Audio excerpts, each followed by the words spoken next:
So we've been hearing a lot about inflation lately, but yet no one knows what it is. Every media outlet is using it in their reports, but then simultaneously never explaining what the word actually means, at least in an honest way. We then go about our day using the word inflation casually, pretending that we all know what the word actually means, at what the implications of inflation are. But the majority of us have no idea what the word actually means.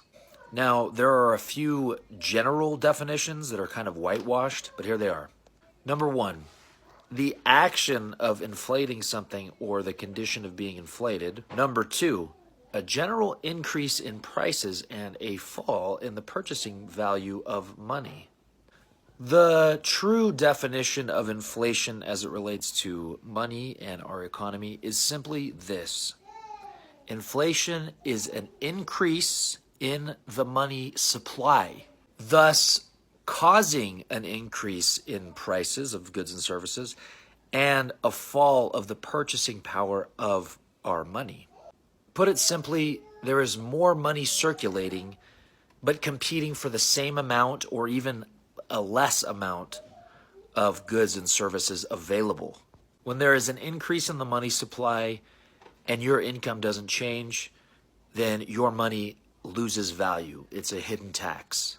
But here's an even truer definition of inflation. Inflation is an increase in our currency supply.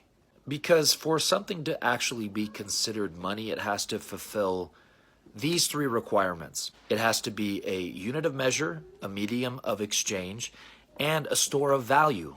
The US dollar is only two of those things. It is a unit of measure and a medium of exchange.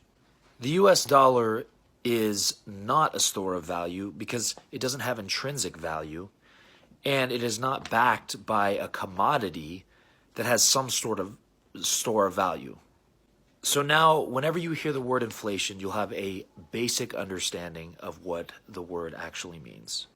Inflation is an increase in the money supply, or a truer definition, inflation is an increase in the currency supply.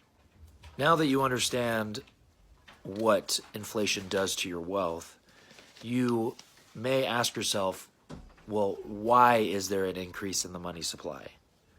And who decides that?